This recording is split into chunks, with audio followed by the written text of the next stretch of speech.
आज राहुल गांधी जी माजुली में उपस्थित होकर वे ऑनियाट्री सत्र में गए। वहाँ पर वे सत्रतिगार से हॉटोटिकार से मिले और हॉटोटिकार प्रभु को दिल्ली पे जब वो अगली बार आएंगे तो राहुल गांधी जी ने उनसे समय मांगा ताकि वो एकांत में हमारी सत्र की जो संस्कृति है, असम की जो संस्कृति है, उसको और गहराई से समझ पाएं। माजुली उसी सत्र में ऑनियाट्री हॉट्रो में एक भावना कार्यक्रम चल रहा है। एक धार्मिक मंच, धार्मिक सांस्कृतिक मंच वहाँ पर आयोजन किया हुआ है और उस मंच पर शाम को आने के लिए सत्रतिकार प्रभु ने राहुल जी को भी निमंत्रण किया। उस वक्त राहुल जी ने सत्रतिकार प्रभु को समझाया कि वे भारत जोड़ो न्याय यात्रा पर चले हैं, जिसका उद्देश्य शांति, अमन, चैन, विकास और इंसाफ है। इस उद्देश्य को सुनकर सत्रतिकार प्रभु ने अपना आशीर्वाद प्रदान किया और राहुल गांधी जी को एक पुराना किस्सा याद दिलाया। जब भारत के पहले प्रधानमंत्री पंडित नेहरू जी ने उसी सत्र के उस समय के सत्राधिकार गोस्वामी देव से मुलाकात की, हेमचंद्र गोस्वामी देव से मुलाकात की और उस समय उन दोनों के बीच में क्या वार्तालाप हुई, राजनीति पर, समाज सेवा पर, उसके बारे में उनको अवगत कराया। तो ये माजुली में हमारे पवित्र सत्र में हमारे ऑनियाट्री हॉट्रो के हॉटोटिकार और उत्तर कमलाबारी हॉट्रो के हॉटोटिकार प्रभु, ये दोनों वहाँ पे उपस्थित थे। उन्होंने जो आशीर्वाद प्रदान किया, मैं और उसके लिए हम अपने तरफ से आभार प्रकट करते हैं, शुक्रिया अदा करते हैं। और जब आज सुबह हम नाव में जोरहाट से माजुली जब हम नाव में आए तो राहुल गांधी जी हमारे कांग्रेस के नेताओं से बात कर रहे थे और बात हो रही थी असम के मुख्यमंत्री के बारे में, जिनको कल राहुल गांधी जी ने दर्जा दिया कि देश के सबसे भ्रष्ट मुख्यमंत्री।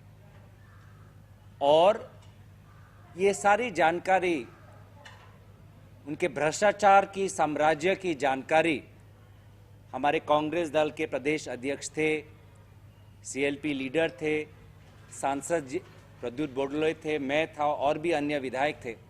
तो पूरा हमने उनको समझाया कि किस प्रकार से प्रदेश में हमारी कांग्रेस पार्टी भ्रष्टाचार के मुद्दे पर बार बार मुख्यमंत्री और उनके परिवार के सदस्यों से जुड़े हुए हैं, जो विभिन्न कांड हैं, उन कांड को हम बार बार समाज के सामने उजागर कर रहे हैं। अफसोस की बात यही है कि यही असम जहां पे माजुली है, यही असम जहां पे सत्र है, यही असम जहां पे महापुरुष श्रीमंत शंकरदेव का जन्म स्थान है, आज के राजनेता, मुख्यमंत्री सेवा भाव से नहीं, सिर्फ खुद को और कैसे अमीर कर पाए और खुद के और उनके परिवार के विभिन्न सदस्यों के नाम पर और संपत्ति, धन और कैसे बटोर पाएं उसमें लगे हुए हैं।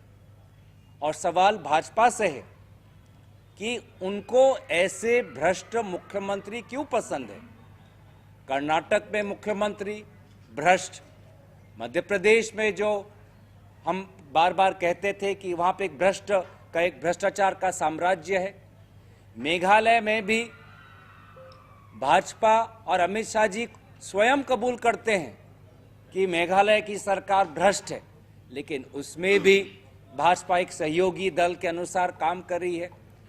तो सवाल है कि दिल्ली में वो कौन व्यक्ति है जिसको भ्रष्ट मुख्यमंत्री पसंद है, जो भ्रष्ट मुख्यमंत्रियों को आगे करता है और भ्रष्ट मुख्यमंत्रियों को संरक्षण करता है, वो कौन है।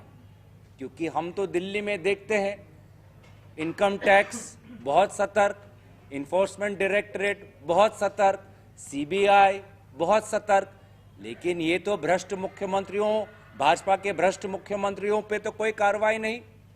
बार बार मीडिया में खबर आती है कि कैसे जो किसान का जमीन है उसको एक ही साल में खरीदकर उद्योग के लिए उसका इस्तेमाल होता है। हम जानते हैं कि कैसे मंत्रियों के परिवार के सदस्य आज असम में चाय बागान खरीद रहे हैं। हमको पता है कि दिल्ली में भी कोई मंत्री बैठा है जिसकी नज़र और उसके परिवार की नज़र असम के धन और अवैध खनन पर है। तो इसका क्या, इस पे कोई एफआईआर होगी? जो एफआईआर हम पे लगाते हैं, क्या असम के मुख्यमंत्री पे कोई एफआईआर लगेगा? या क्योंकि शारदा लुइस बर्जर हो गया, अब वो भाजपा में शामिल हो गए, तो अब दूध से धुल गए, अब कोई उन पे आंच नहीं पड़ती। तो यही बात लोग समझते हैं और इसी बात का इंसाफ मांगते हैं, न्याय मांगते हैं। और राहुल गांधी जी, भारत जोड़ो न्याय यात्रा और हमारे असम प्रदेश कांग्रेस समिति के सारे लोग, हम न्याय और इंसाफ की लड़ाई लड़ते रहेंगे, किसी से डरेंगे नहीं। और जहां भी भाजपा डर फैलाने का काम करती है, वहां पे हम हौसला का सूरज हम जलाएंगे।